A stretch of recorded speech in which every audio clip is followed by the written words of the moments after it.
Greetings, welcome to the video. This is Mark Anderson from Kellogg Community College, and I'm going to be looking at some applications of quadratics.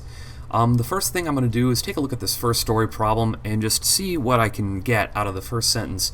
If there's some clues or some keys in the words themselves to help me with what I'm supposed to do. So it says the difference, that's a subtraction, that's what difference means, between the squares of two consecutive integers is 11. Now I did some of the easy translations. The squares of a number would be anything raised to the second power. Is 11 is equals 11, and difference means subtraction. But it's the difference between the squares of two consecutive integers. Two consecutive integers. Now an integer is a positive or negative whole number, and if we're thinking of examples of consecutive integers, we're thinking of numbers that are next to each other, like 6 and 7, and 12 and 13, and in the negatives it would be like negative 10 and negative 9. These would be two consecutive integers. So my first integer is going to be x, and my second integer is going to be x plus 1.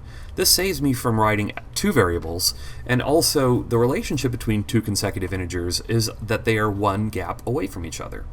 Now if I put that in context of the problem where it says the difference between the squares of two consecutive integers, this is how you would set up the problem. This is the difference of two consecutive integers, and it's equal to 11. So I'm going to square this number, and then this problem gets FOILed. Now, one of the common mistakes is we think that x plus 1 quantity squared is just x squared plus 1, but this 2 does not distribute that way. The 2 actually has to be, work twice with the binomial. We cannot distribute the 2 inside the binomial. That's for monomials only. So this is a FOIL problem, which I will expand now. So now inside of my brackets I have no more parentheses, because if I FOIL I go x times x, which is x squared, x times 1, which is 1x, 1 times x, which is x, and 1 times 1, which is 1. And that's equal to 11. Notice the subtraction sign has to get distributed through all those, so each one of these gets the subtraction sign. So I got x squared minus x squared minus x minus x minus 1 equals 11. I'm going to rewrite that up here. Now x squared minus x squared makes 0. Negative x and negative x makes negative 2x minus 1 equals 11.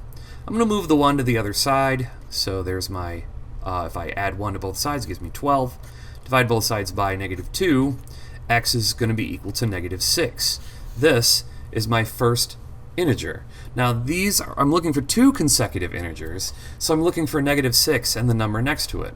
Well, there's two ways to get to the next number. One way to think of it is, what would the next number be?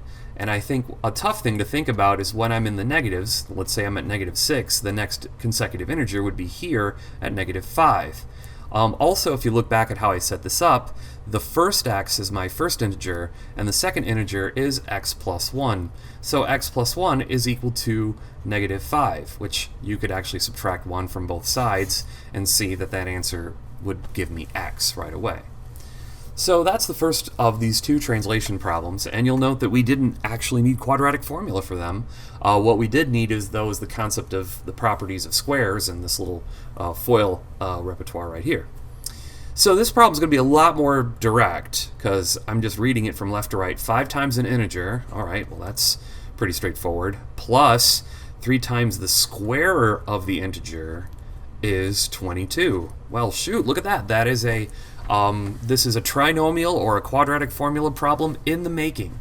So I'm going to kind of rearrange things over here. On the left-hand side, I'm going to use the commutative property to switch the order of the 3x squared and the 5x. I'll kind of move them negative 22 over here so it's a little easier to look at.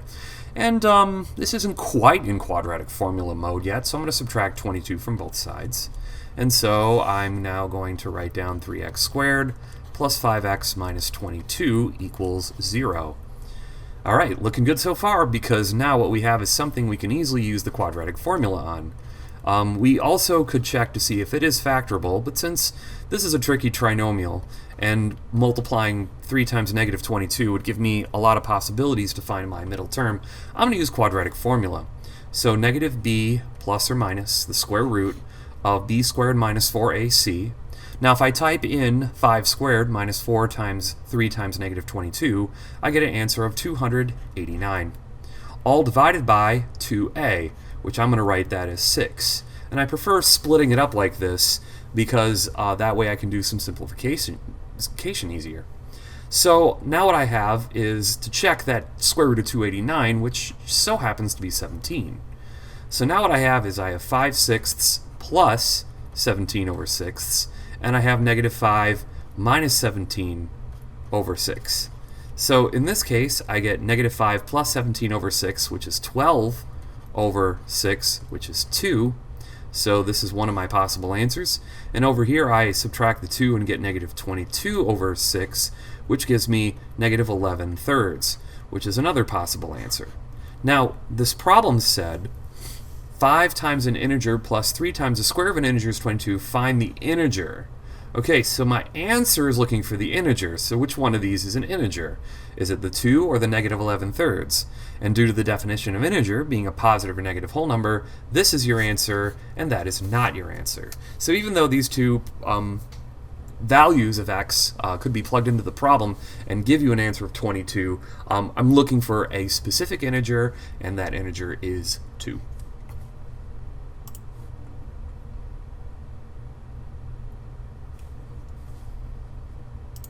Okay. Alright, so for these next two applications, we are going to be using either the quadratic formula or factoring. And these actually deal with something called a work problem. A work problem deals with one or more objects trying to complete one task. How this is set up, and I'm going to actually use this example over here on the left-hand side. If I had two items, like an item 1 and an item 2, these would be two fractions that would add up to one completed job. The numerators would be how long it would take for them to finish the job, and the numerators are always the same, since both objects wouldn't actually finish at different times. The denominator is the rate of each of these objects, and these two objects would work at different speeds, and they would both finish the jobs in the same time as in the numerator to finish the one job. Alright, so let's take a look at this problem. It deals with an old pump and a new pump that is used to pump out a swimming pool. The old pump requires 9 hours longer to empty a new pool than the new pump. So already I'm going to set up my equation as old plus new equals one job. My old pump takes 9 hours longer, so that would be x plus 9, and my new pump would be x. I could also rewrite this as x and the new pump would be x minus 9, but I think most people would do it this way. With both pumps working, the pool can be emptied in 6 hours. So the numerator is 6 on both of these, and it's there to tell us that we need to now solve for x. Now, going back 2 chapters ago, to solve for x, we will clear the denominator by multiplying both sides by x plus 9 and x. So multiplying both sides by x plus 9 and x will allow us to clear the denominator and allow us to solve for x with no denominators necessary. Now these binomials here would simplify to 1, so I'm left with 6x. Here the x's would simplify to 1, and then I would distribute the 6 to the x and the 9, and that would give me 6x plus 54. Let me make sure I get my x there. Very good. Alright, and on the other side we'd have the x and the x plus 9 times 1, or x squared plus 9x. Now what I need to do is get all of these terms to one side of the equation. This way I can use either quadratic formula or factoring to solve for it. Since I have a positive x squared on the right-hand side, I'm going to move my 6x's and my 54 over to the right-hand side, and that way I will then have my problem set equal to 0. So 0 is equal to x squared, and 9 minus 6 is negative 3x minus 54. Now this is a problem that's ready to go for quadratic formula, but it also could be factored. Since this is an easy trinomial, it's probably easier to find two numbers that are, two numbers that can multiply to make negative 54 and add to make negative 3 in this case. In that case, those numbers are going to be negative 9 and positive 6. These two numbers multiply to make negative 54 and add to make negative 3. Now if I'm solving for x, I'm going to set each of these equal to 0. So x minus 9 is equal to 0, and x plus 6 is equal to 0, and solve for x. By adding 9 to both sides here, x is equal to 9, and by subtracting 6 from both sides here, x is equal to negative 6. So which is it? Is the speed of the old pump, or excuse me, the new pump 9 or -6? Well, the negative doesn't make any sense. We don't have negative time here, so the answer to the problem is this and only this, the new pump, which is at 9 hours. Now, if you're curious about the old pump would be x plus 9, so that'd be 18 hours. So 9 hours for the new pump, 18 hours for the old pump, and then both pumps working together would be 6. So for my final problem here, I'm going to take a look at a photocopier here, and it looks like my old copier takes 15 minutes longer. Whoops, I've already started to write that wrong. 15 minutes longer to print the paper than the second newer model, which we'll call it that over X. With both copiers working, the report can be done in 18 minutes. So now we have to, find out how long it will be. Well, we need to clear the denominator here, so we're going to multiply both sides by x and x plus 15. And here we go, x and x plus 15. And here we go, x and x plus 15. So, x plus 15 simplify, which leaves me with 18x. The x's are simplified, so I distribute the 18 to the x plus 15, which gives me 18x, plus 270 is equal to this 1 distributed by all this, so this would make x squared plus 15x. Now, just like the problem above it, I'm going to move the 18x and the 18x and the 270 over to the right-hand side. So now I've got x squared minus 15x minus 18x minus 18x minus 270 is equal to 0. So if I then do some simplification here, what I have here is going to be a total of x squared minus 21x minus 270.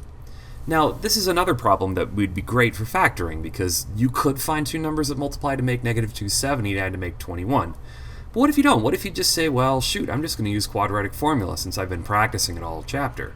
Well, look, you can set up your A, B, and your C, just like so. Your driver's 21 plus or minus the square root. If you type in b squared, or negative 21 squared, minus 4 times 1 times 270, you get a pretty big number, 1521. But like with most of these problems, it's going to be a whole number, and that's all going to be 2 times a, which is 2. So what this gives me here is this gives me 21 halves, which is not going to be simplifiable, but 1521, if I take the square root, does turn out to be 39. So 21 plus 39 divided by 2, and 21 halves minus 39 divided by 2. So if I go 21 halves plus 39 divided by 2, I get an answer of 60 divided by 2, or 30. Now if I go 21 minus 29 divided by 2, I'll get a negative. And in fact, it does work out to be a negative 18 divided by 2, which is negative 9. But that's irrelevant because I don't want negative time here. So the answer is going to be 30. So it looks like my new copier, sorry, we're talking about copiers here. Looks like my new copier would have done this in 30 minutes, and my old copier would have done this in 45, but working together gets it done in 18 minutes. And so that finishes our application problems for these quadratics in this quadratic chapter. And thank you for watching.